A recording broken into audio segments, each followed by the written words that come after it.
Está no ar o Mangueirosamente. E como a gente gosta de cinema, a gente diz que o programa de hoje é tudo em todo lugar ao mesmo tempo. E a gente conversa aqui com um cara que ele é notícia e é um cara que já está na nossa estrada há muito tempo, já dividimos bancada de Bom Dia Pará, já tivemos juntos em evento, enfim, tivemos juntos em várias situações da nossa vida profissional. Estamos falando de Ney Messias. Tudo bem, Ney? Que bom estar aqui do teu lado. É isso mesmo, nós já dividimos momentos bem legais na nossa carreira profissional, né? Nós fomos em Rainha das Rainhas.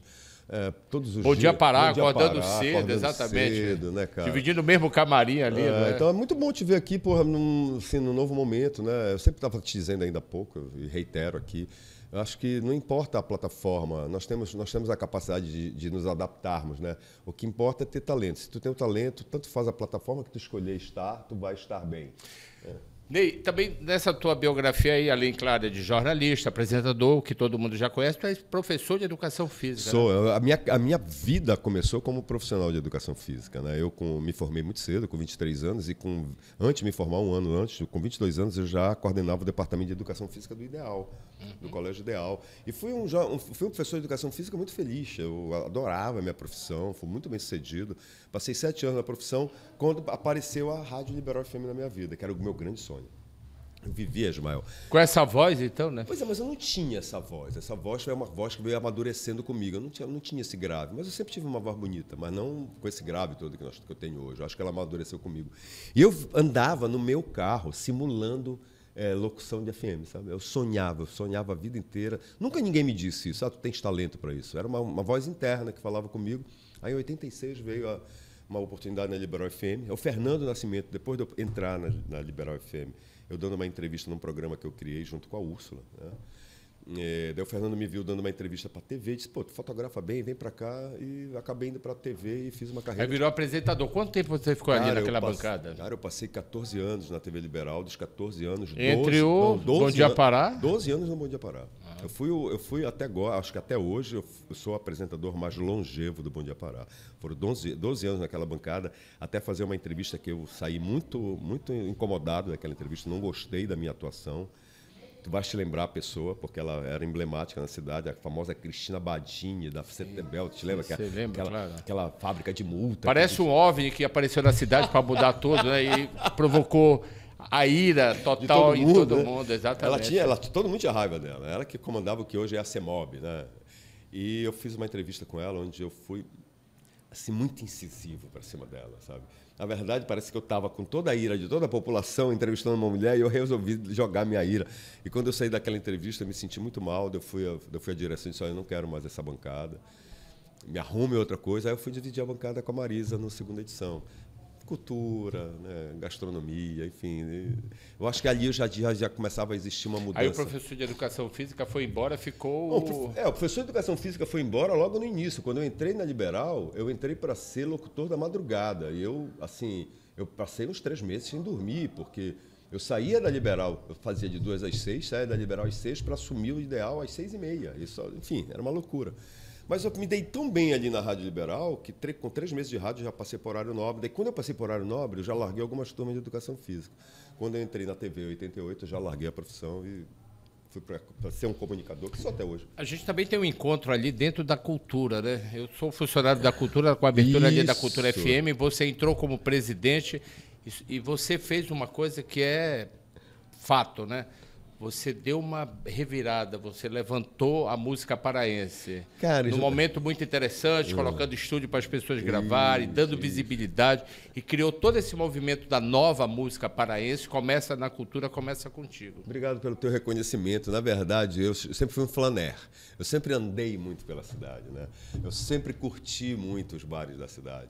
E eu sempre curti muito a produção musical da cidade. Eu era amigo dos caras, Almizinho e Gabriel, do próprio Tony Soares, Nilson Chaves, né? Então, muito antes da cultura, Então, quando eu entrei na cultura, eu sabia que embaixo do tapete da música paraense tinha uma produção assim pulsante. Eu sabia disso.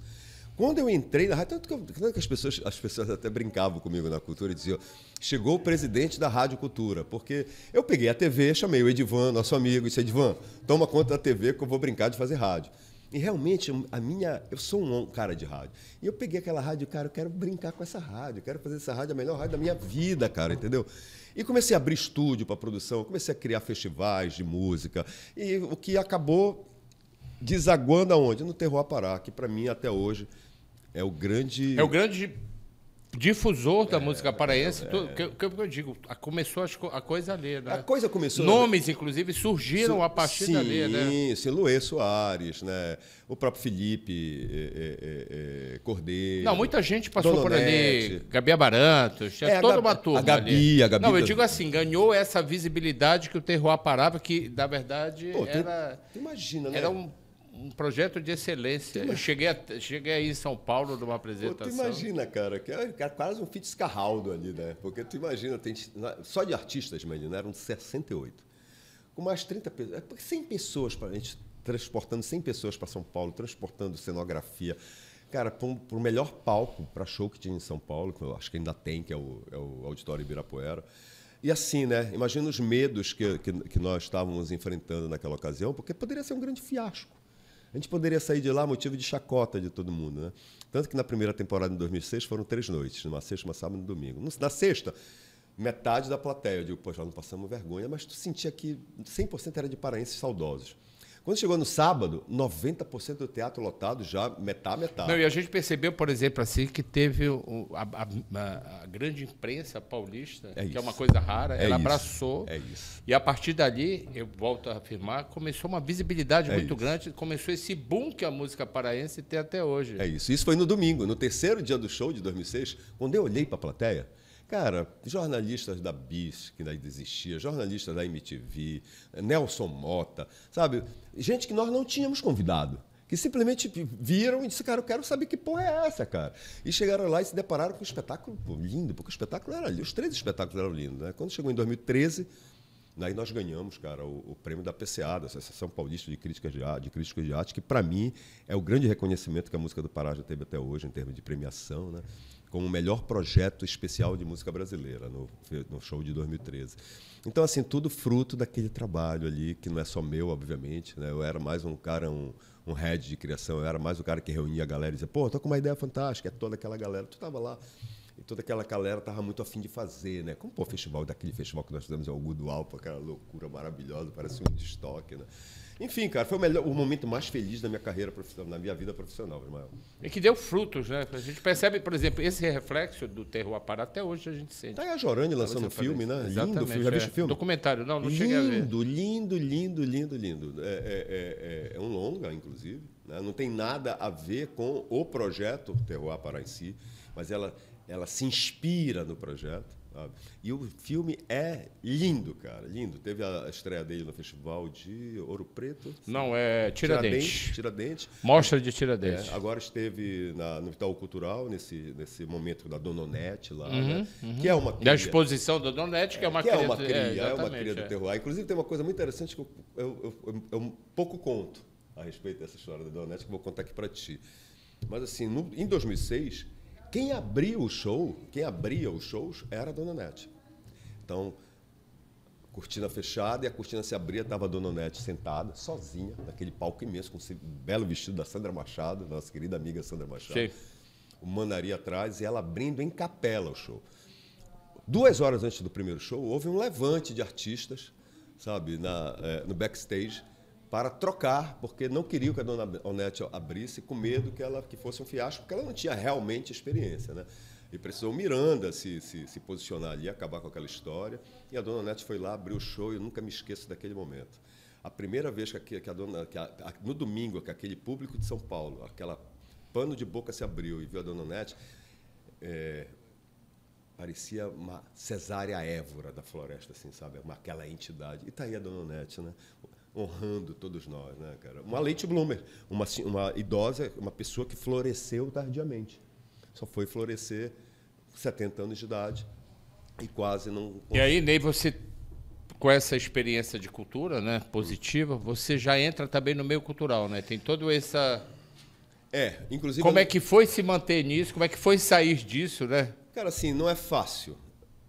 Sabe, assim, tem uma coisa que, enfim, eu e a minha língua, né, lá vai eu falar, mas nós temos uma ancestralidade cultural linda, nós temos uma produção cultural linda, nós temos talentos fantásticos, mas se as pessoas parassem um pouco de brigar, Ismael, a gente ia mais longe.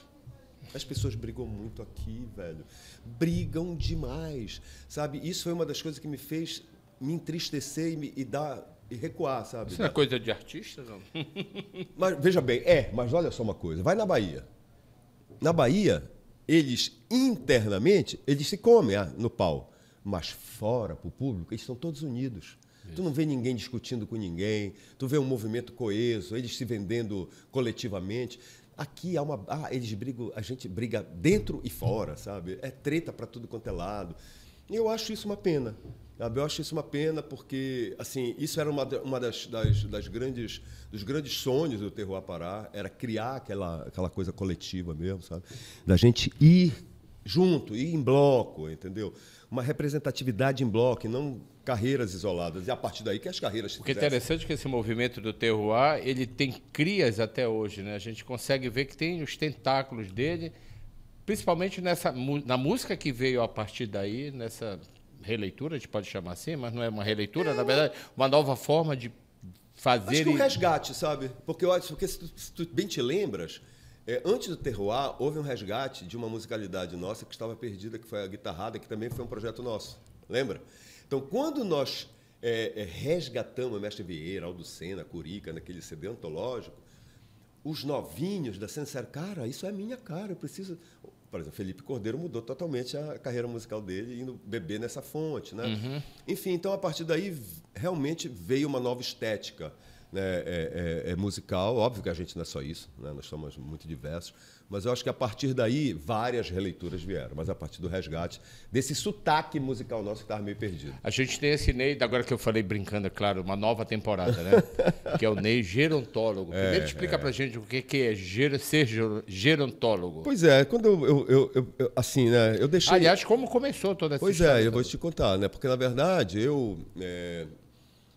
quando eu me afastei um pouco da área cultural, se bem que eu vou retornar ano que vem, porque ano que vem eu estou com já um projeto, o projeto Boulevard está aprovado na CMA, e nós vamos fazer uma edição, a melhor e maior de todas as edições que essa cidade já viu do Boulevard, que é incrivelmente um projeto que as pessoas têm muito carinho, impressionante isso, mas enfim. Que é feito no Boulevard Castilho França. Exatamente. No durante Boulevard, o dia, não é isso? Durante o dia, exatamente. Teve quantas edições? Ixi, eu tive 4 edições lá e depois fiz uma 5ª edição no Marina. E agora eu vou voltar a fazer lá, se me permitir, obviamente. Mas se me permitir, eu arrumo outro lugar. Mas, enfim, quando eu me afastei disso tudo,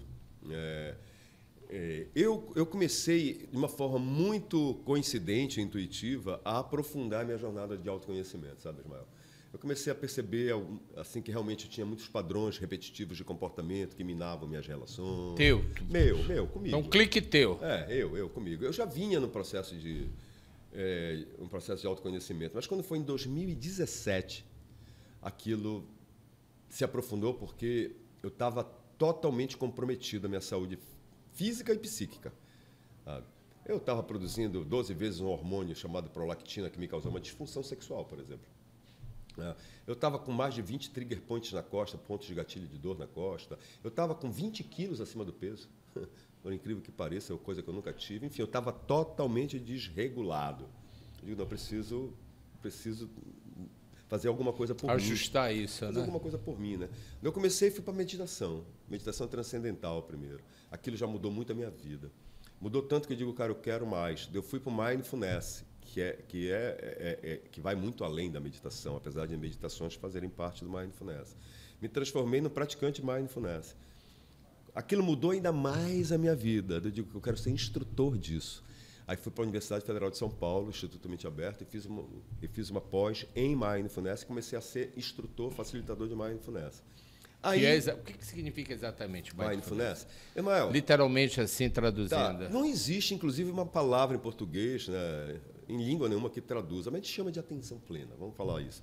Na verdade, é um estado que a gente, primeiro, se conscientiza que nós vivemos num verdadeiro piloto automático que não para nunca, uma mente ruminante que não para de passar em passado, futuro o tempo inteiro.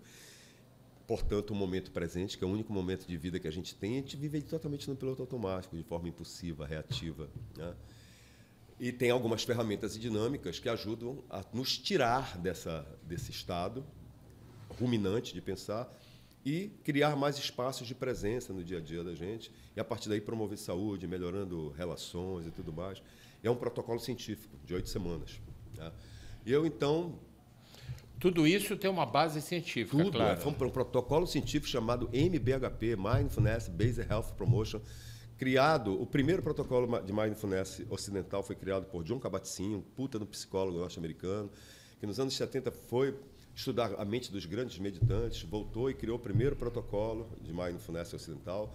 E esse protocolo que eu estou te falando, o MBHP, do qual eu sou formado pela Unifesp, é um protocolo criado por pesquisadores brasileiros, inspirados no Jon Kabat-Zinn. Então, não é coisa de bicho grilo. Sabe? Não é coisa que tem a ver com religião, pode até ter a ver com espiritualidade, mas é protocolo científico, estudado e pesquisado através de estudos randomizados, duplo cego, enfim. Aí voltamos lá ao start, né? Daí, Mindfulness. Daí, quando eu estou no Mindfulness, eu estava com uma companheira, que inclusive é do teatro, que mora em São Paulo, passamos alguns tempos juntos, e nós fizemos aqui em Belém um evento de saudabilidade chamado Amazônia Health. E eu indo vender esse evento para a doutora Cíntia Charoni, ela disse, eu quero te contratar. Ela me contratou, então, para ser instrutor de meditação numa clínica de medicina de estilo de vida que ela estava abrindo, 35+. Na semana seguinte que eu fui levar meus documentos e conversar com ela, ela pegou e olhou para mim, você gosta de estudar? Eu peguei, se amo. Tu quer fazer uma pós-graduação em gerontologia? Eu disse, cara, eu já sou um idoso que me cuido, né? Então as pessoas já olham para mim e dizem, cara, eu quero envelhecer como tu. Então, assim, eu já era um bom cartão de visita, né? E eu já praticava muito das coisas do envelhecimento bem-sucedido comigo mesmo, até porque eu já estava mudando de qualidade de vida também, tá? Então eu estava melhor ainda. Isso que era, no Einstein, cara. Então eu fiz essa pós-graduação em gerontologia, eu sou um especialista em gerontologia no Einstein, então hoje eu uno o Mindfulness com o envelhecimento bem-sucedido. Você falou uma palavra chamada idoso, né? Mais ou menos na mesma faixa etária. Estamos, aliás, na mesma faixa etária. Não é mais ou menos. Tu és de 60? Eu sou de 61. Então, somos de 61. Exatamente. Então, o que acontece? Mas tem essa coisa do idoso, né? Porque, às vezes, eu me coloco como idoso. Aliás, falo isso. Eu disse, não, mas espera lá, eu já sou idoso. As pessoas já acham estranho. Conversávamos sobre isso ainda agora, né? As pessoas se sentem meio que agredidas de até se definir como idoso. Como assim? Como idoso. Talvez a palavra seja forte e tem outras denominações que são mais horrorosas ainda, tá entendendo? Mas, enfim. Rapaz, é muito preconceito. Tu sabias que sábio é sinônimo de velho? Sábio é sinônimo de velho. Se você pegar o dicionário, sábio é sinônimo de velho. Harvard fez uma pesquisa colocando essas duas palavras em focus grupos de pesquisa, né? Ela colocou, para você, quando eu coloco essa palavra, velho, o que é que você pensa? As pessoas começam a carcomido, ultrapassado, frágil, enfim. Quando eu coloco esta palavra, sábio, porra, daí o cara é inspiração. Olha o preconceito, duas palavras que são sinônimas uma das outras, né? Então, assim, Ismael, tudo que as pessoas me perguntam sobre etarismo, porque eu sou um ativista contra o etarismo. Explica pra gente o que é etarismo. Etarismo é o preconceito contra a pessoa idosa. E o que é o etarismo? Tudo que nega a velhice é etarismo. Entendeu? Então as pessoas chegam com a gente, tu, assim como eu, né, estás com um projeto de envelhecimento bem-sucedido bem também, uma boa pele, estás mantendo a tua musculatura, podes até melhorar ainda mais, mas estás com uma musculatura boa. Enfim, as pessoas te olham e dizem, pô, tu estás bem. Né? Então as pessoas olham para ti e dizem, daí tu diz, eu tenho 62 anos, as pessoas, mas nem parece. Nem parece. O intuito delas é te elogiar. Mas o que elas estão dizendo sem falar tu só estás bem porque tu pareces jovem. Entendeu? Então quer dizer que para tu estar bem, tu precisa parecer jovem. Caramba, cara, isso é uma prisão. Sabe? É uma prisão. Primeiro que até hoje ninguém inventou o rejuvenescimento, apesar da indústria de cosméticos amar essa palavra, rejuvenescimento, anti-age. Porra, anti-age, como assim anti-idade? Eu quero ser a favor da idade, né? E outra coisa, Ismael. Verdade, essa coisa do anti-age é muito séria, né? Anti-age, como assim? Anti-idade, né? Eu quero ser a favor da idade. Daí tu vê, por exemplo, a gente se limita muito por essa questão da idade cronológica. Eu tenho 61 anos hoje, vou fazer 62 em setembro. Existem outras idades hoje que a fisiologia, a medicina medem, muito mais importante que a tua idade cronológica. Por exemplo, a minha idade biológica. Eu fiz, há 3 meses atrás, há 3 meses eu fiz o meu check-up. Faço 2 check-ups por ano. E no meu check-up eu faço uma série de exames de marcadores inflamatórios. Né? Porra, a minha idade biológica, o que me dá a minha idade biológica? A minha idade biológica, Ismaelino, é de 43 anos. Então, eu tenho praticamente 20 anos a menos biologicamente do que a minha idade cronológica. Tem uma outra idade tão importante quanto essa, que é a idade telomérica. Porque o que são telômeros? Cromossomo, onde está o nosso DNA, nosso código de vida, ele é protegido por milhares de filamentos mais finos do que fio de cabelo. E no final de cada fio desse, que protege o nosso cromossomo, tem uma proteção. Sabe o cadastro, esse pedaço aqui do plástico que fica no cadastro, aqui, esse pedacinho aqui? É como se isso aqui fosse o telômero. Então, no final de cada filamento desse que protege o cromossomo, tem um telômero. Quanto maior esse telômero, mais longevo tu serás saudável. Mais longevo e mais saudável tu serás. Então já se mede isso, idade telomérica. E quem aumenta e diminui telômero somos nós, com as nossas escolhas. Se tu dormes mal, se tu não gerencia teu estresse, se tu não tem atividade física, se tu comes mal, se as tuas relações são tóxicas, tu estás diminuindo o telômero. Então quer dizer que tu estás diminuindo o teu tempo de vida. E nessa história toda tem uma questão da alimentação, de tudo. Não é só a questão física, né? Ou da idade. Tem uma saúde mental. Olha o que tu estás falando intuitivamente. Tem a questão da alimentação e tem a questão de saúde mental. Essas coisas estão juntas. Eu estou fazendo agora a minha nova pós-graduação no INCOR, é uma pós-graduação em psiquiatria nutricional. É o estudo do eixo intestino-cérebro. Entendeu? Só para ter ideia, Imanino, assim, existe hoje uma relação entre microbiota intestinal, flora intestinal e saúde mental. Né? Existem umas cepas específicas de probióticos, de bactérias do bem, chamadas de psicobióticos. São bactérias que tu cultiva no teu trato intestinal, sobe pelo nervo vago, entra no teu cérebro e ajuda a tratar a depressão, ajuda a tratar a ansiedade. Entendeu? Já descobriram que a microbiota intestinal de pessoas que têm TDAH, autismo, é uma microbiota intestinal totalmente diferente de pessoas normais. Então, quer dizer que o tratamento do teu intestino, cara, sabe? Tu cultivar uma microbiota intestinal vai te promover saúde mental, pô. Isso é tudo muito novo, cara, que está surgindo agora nesta nova ciência que eu te falei, chamada de gerociência. Gerociência, que é a ciência do envelhecimento. Falávamos agora do rejuvenescimento, vamos voltar uma coisa assim. E essa coisa dos procedimentos da ciência? Eu não vejo assim, as pessoas procedimentos, cara, eu digo, procedimentos estéticos, exatamente. Rapaz, eu não vejo botoxes assemelhados. Nada contra isso, sabe? Eu acho que é o seguinte, Ismael, eu acho que tu tem que te olhar no espelho e tu tem que gostar do que tu enxergas, sabe? E cada um se olha no espelho de uma forma diferente. Pô, eu tô cheio de pé de galinha aqui. Olha o meu pescoço de peru. Até agora isso não me incomodou e tá tudo bem, cara. Sabe, eu sou um ativista do envelhecimento bem-sucedido, eu sou um ativista contra o etarismo, mas se um dia eu acordar, olhar para o espelho e me sentir que aquilo está me incomodando, eu vou e faço um procedimento. Eu acho que as pessoas têm que ter, quer dizer, eu acho que as pessoas não acho nada, né? Cada um. Mas eu noto que isso está virando uma paranoia. E as pessoas perdem o filtro. Aí, quando tu vê, a pessoa fez tanto procedimento que já não é mais ela. Não se reconhece. Ela perdeu a identidade dela. Isso é gravíssimo, né? É isso, cara. Eu sempre digo, o meu referencial dessa coisa do exagero do procedimento é quando você fica na dúvida se aquela pessoa é aquela pessoa. Será que é ela? Será que é ele? Como assim? Vamos tocar num assunto chamado sexualidade. Legal. A partir dos 60, ou sexualidade na velhice, ou sexualidade dos idosos. Por que isso é pouco falado, né? Existe um tabu. Existe até uma certa...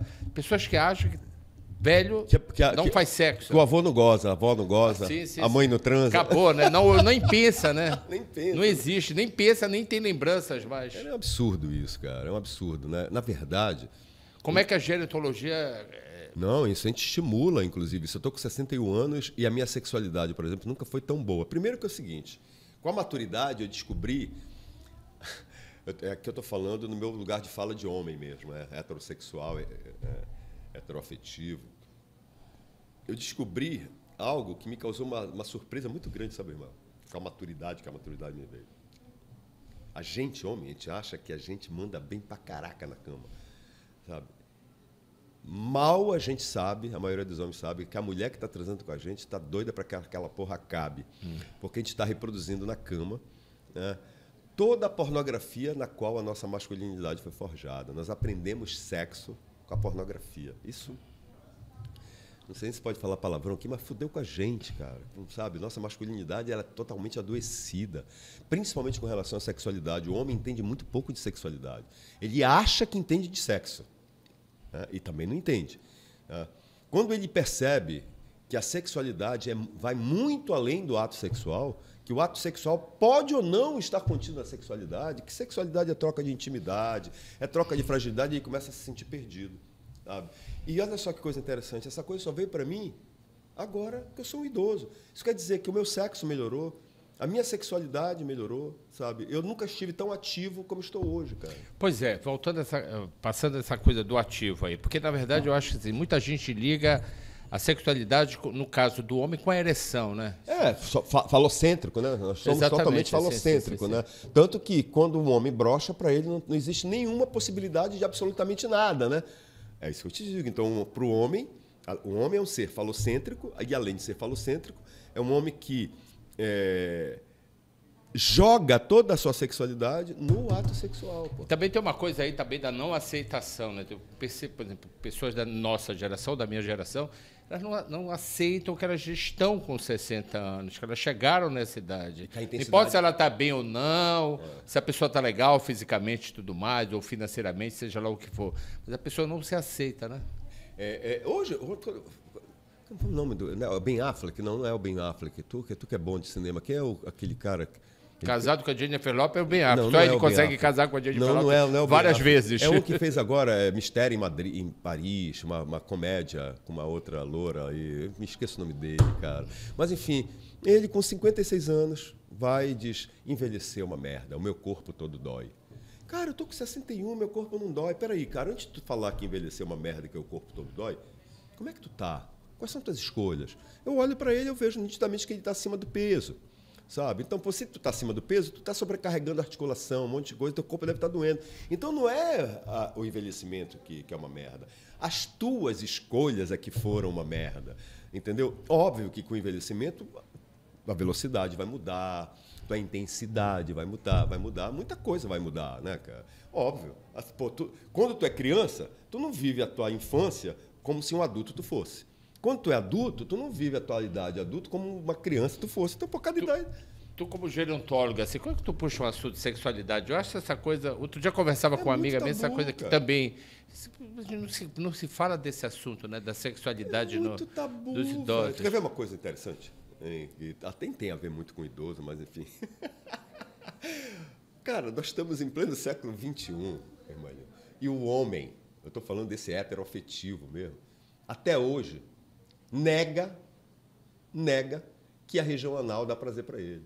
E aí? O que é que tu faz com isso? Então quer dizer que o cara está passando a vida inteira fechado a sentir prazer, porque, em tese, aquilo seria coisa de bicha. E não tem nada a ver uma coisa com a outra, é uma zona erógena do teu corpo. Então eu acho que, sabe, no envelhecimento, irmão, nós somos machistas e patriarcais, homens, desde a infância. Continuamos sendo patriarcais e machistas na adolescência, na idade adulta. Só que quando chega na velhice, essa masculinidade forjada no machismo e no patriarcado te adoece de uma forma que te mata. Já está matando, né? Só para tu ter uma ideia, Ismael, 70% dos suicidas brasileiros são homens. Olha só que coisa doida. A mulher tenta mais suicídio do que o homem. Mas a taxa de letalidade é do homem. 70% dos suicidas brasileiros são homens. Desses, 49% homens, 45% mais. Eu sempre digo que o homem ele é forjado em 3 P's. Né? O prover, o poder e a performance. Cara, quando chega na tua idade, da tua velhice, esses 3 P's diminuem, cara. Primeiro que tu te aposenta, e aí o prover já começa a ficar comprometido. Quando o prover começa a ficar comprometido, ele já começa a perder poder. Sabe? E a performance, amigo, ninguém consegue, sabe, continuar performando sexualmente. Eu estou falando de várias performances. Mas na parte sexual, ninguém consegue ficar performando sexual. Como era, entendeu? Daí o que é que acontece? Se isola, depressão, ansiedade, se mata. É isso. O que você acha assim hoje em dia? Você que trabalha com grupo, trabalha com pessoas, enfim, dá palestra. O que você acha hoje em dia que as pessoas estão mais preocupadas, por exemplo, assim? Estão preocupadas com essa saúde nessa idade? Ou As pessoas estão preocupadas em ficar sozinhas. O idoso, a pessoa da minha idade, de 60 anos, o maior temor dessa pessoa é o medo da solidão. Entendeu? E esse medo, Ismaelino, da solidão é um medo que afeta muito mais homens do que mulheres. Porque as mulheres, por quê? Elas socializam mais, elas se unem com as suas amigas. Sabe? Homem, até para isso, o machismo nos adoeceu. Sabe? É muito mais difícil tu ter uma amizade masculina onde tu vai servir como grupo de apoio, contar teus problemas, chorar no ombro, abrir tuas fragilidades, entendeu? A mulher não. Então, tu vê mulher em grupo, sabe? É difícil tu ver homem em grupo, a não ser em futebol, aquele famigerado futebol. Então, ou em festa de aniversário que se junta o grupo ali, as mulheres do lado e os homens do outro. Então, né? o maior medo, eu te diria que são dois os maiores medos. O primeiro é o medo da solidão. Realmente, sabe, esse é o maior temor da pessoa idosa. E o segundo maior medo é da doença. E quando a gente fala doença, a gente fala das demências. Sabe? As demências é algo que apavora qualquer um. E a impotência, como é que surge aí no meio disso tudo, já que estamos falando desse homem? O Viagra veio para dar uma ajudada muito bacana nisso, tanto que tu vê que é um aumento de número, inclusive, de casos de HIV em pessoas idosas, né? Isso é uma constatação. Os números estão aí, né? Porque os velhinhos com Viagra da vida, Cialis da vida, voltaram a ter, né, ânimo. E, não é uma geração que foi acostumada a transar de camisinha, né? Então, eles estão transando sem proteção alguma e aumentando muito a incidência de HIV. Né? Tu trabalhas exatamente hoje aonde? O que tu fazes? Tu me falaste várias coisas de curso, palestras que tu estás fazendo. Eu tenho uma atuação presencial, física, dentro do Grupo Cíntia Charone. E o Grupo Cíntia Charone hoje, Ismaelino, é a maior referência de atendimento à pessoa idosa da América Latina. Não tem nada igual na América Latina. Nada, absolutamente nada. Eu tenho uma honra de estar lá tratando do eixo gestão do estresse, ofertando meditação e yoga, né, para as pessoas, para a gestão do estresse, saúde mental e tudo mais. Eu tenho também no grupo, eu também sou um especialista em gerontologia do grupo, né? Então, a gente está ali atendendo pessoas idosas. No meu perfil, nas redes sociais, é onde está minha grande atuação hoje. Eu estou ofertando infoprodutos hoje. Eu estou no meio, por exemplo, de um método, ofertando um método que eu criei chamado MEB, Mindfulness Envelhecimento Bem-Sucedido. Né? São 8 encontros online comigo, uma vez por semana, encontros de 2 horas, onde eu oferto exatamente esses conhecimentos, ferramentas para o envelhecimento bem-sucedido, né? E para o cultivo da atenção plena. Né? Estou ofertando agora, em maio, por exemplo, um outro infoproduto, que é um aulão TDAH 30+. Eu sou um TDAH e fui diagnosticado tardiamente. Só explica para a gente o que é TDAH. Transtorno do déficit de atenção com hiperatividade. Então, eu sou que é uma coisa, inclusive, que a gente tem ouvido falar muito, né? Tá vendo? As pessoas se descobrem, né? É porque nós, Ismaelino, a nossa geração não foi diagnosticada. Não foi diagnosticada. Eu, por exemplo, teve um vídeo meu agora que teve mais de quase 3 milhões de visualizações entre Instagram e Facebook. Um vídeo onde eu começo sendo criança de 5 anos, é expulsa do jardim de infância de 2 colégios de Belém. No final, eu digo que a criança sou eu, porque fui eu essa criança. O segundo colégio que me expulsou com 5 anos de idade foi o Moderninho. Me pegar e disseram, toma o filho de vocês que a gente não consegue lidar com ele. E ninguém sabia, e nem eu, que eu era uma criança TDAH, transtorno, déficit de atenção com hiperatividade. Então, eu fui uma criança neurodivergente e sou um adulto neurodivergente. Quando eu comecei a contar essa minha história, cara, uma multidão começou a se identificar com a minha história. E eu tenho muito para contar.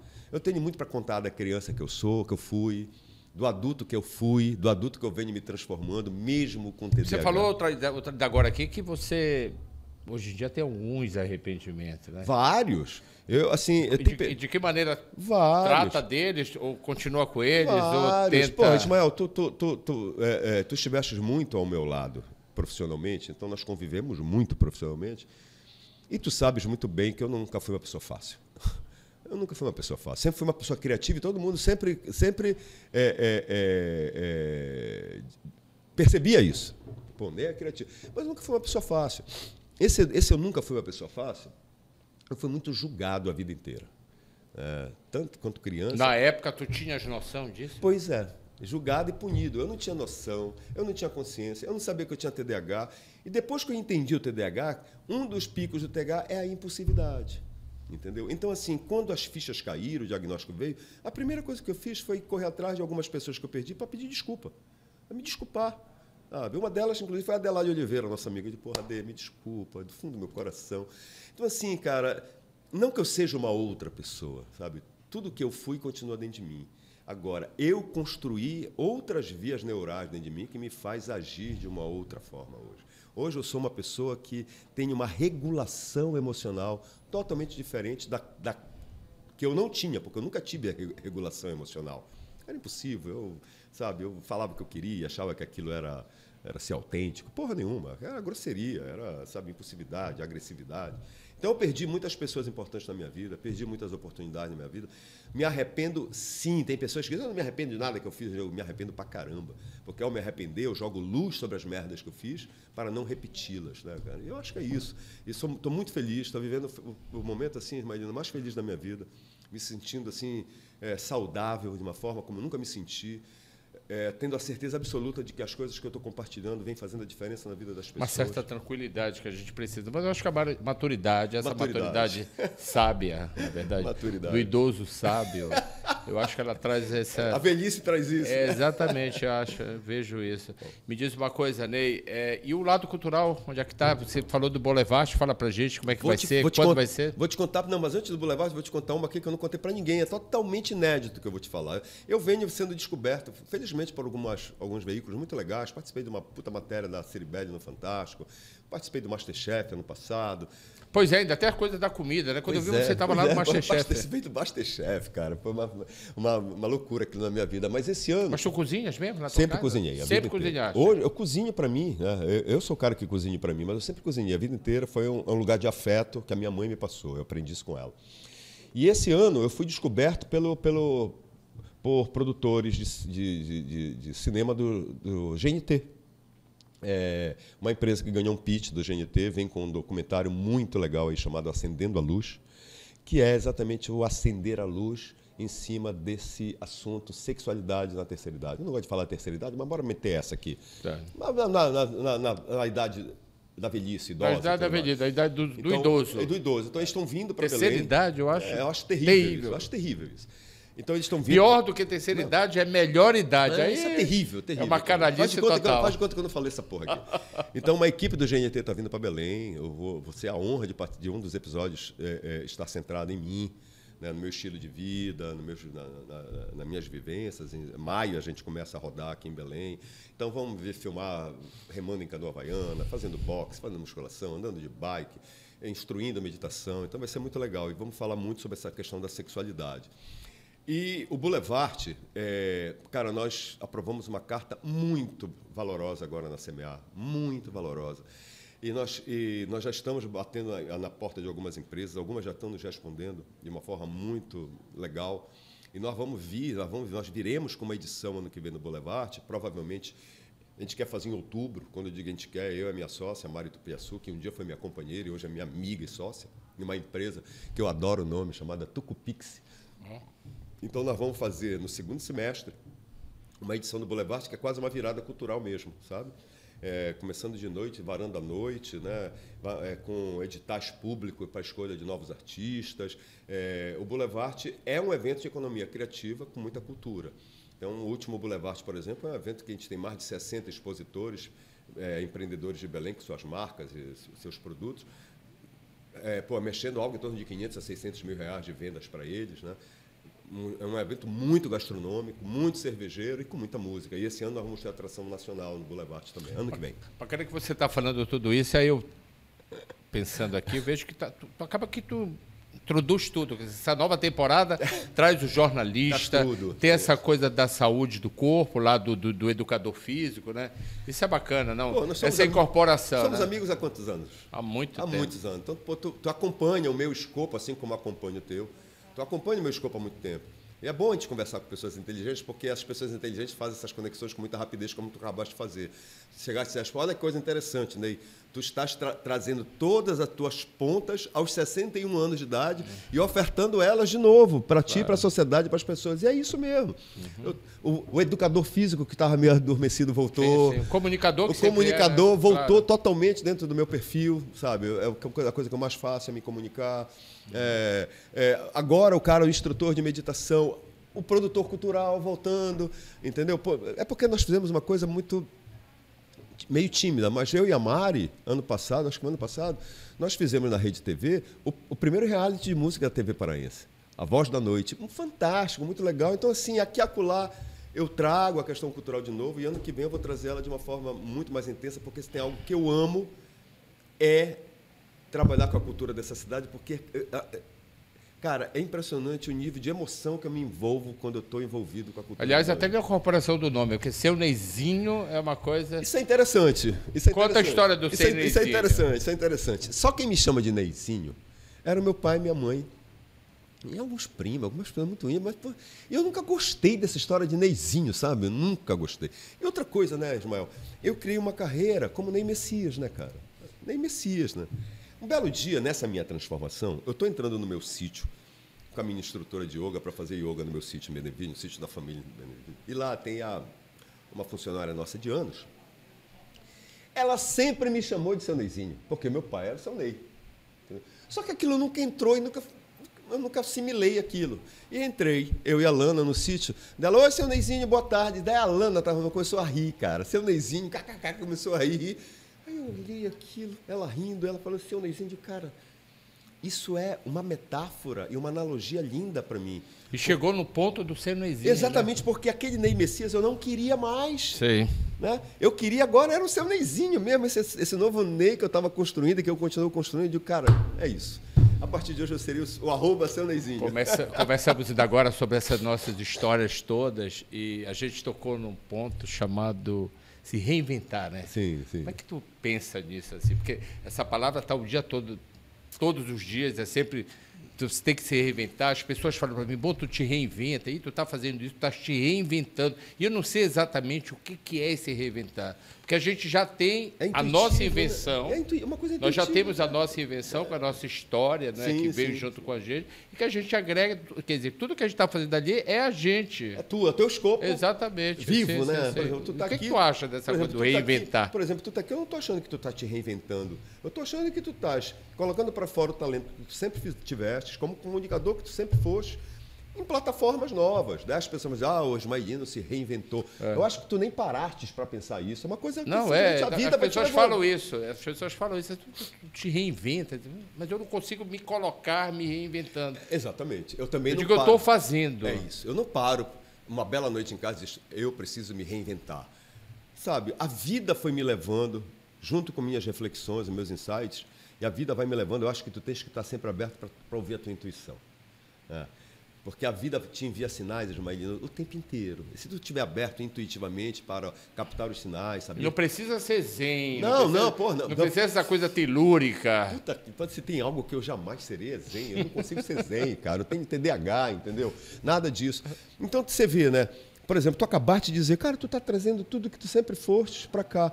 Então, outras pessoas já tu está te reinventando. Eu acho que eu estou apenas continuando, cumprindo a minha jornada de vida. E dentro dessa jornada de vida, venho pegando meus saberes, meus talentos, né, as minhas potências e trazendo elas para perto de mim e dizer, o que é que eu posso fazer agora com isso? Agora eu posso fazer isso, opa, eu vou para cá, faço aqui.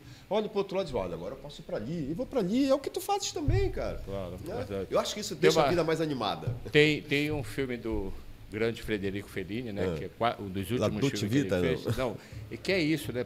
La Nave Va. La Nave Va. La Nave Va. La Nave Va. No fundo a vida é essa. La Nave Va. Tá indo. É isso. Então, assim, hoje, inclusive interessante, porque hoje eu acordei e veio um insight, veio uma reflexão na minha cabeça que dificilmente vem para mim, sabe? Eu olhei para mim de repente, porra, saudável, forte, estou conseguindo fazer tudo o que eu quero. Cara, e se eu não tivesse essa potência que eu tenho, o que seria da minha vida? O que eu poderia fazer? Que possibilidades eu teria, sabe? E essas coisas geralmente não vêm na minha cabeça, e hoje veio, eu não sei nem porquê. Né? E eu trabalho, eu sempre, assim, eu tenho uma coisa comigo que é um medo que todos os dias acorda comigo. E que eu tenho que manejá-lo todos os dias, né? Eu não sei se tu te lembras disso, mas eu sou monocular, né? Eu sou cego da vista esquerda. Lembro. Eu não enxergo absolutamente nada da vista esquerda. Então, eu acordo todos os dias com a possibilidade de 50% de ser cego. Porque se acontecer alguma coisa na minha vista boa, eu não enxergo mais nada.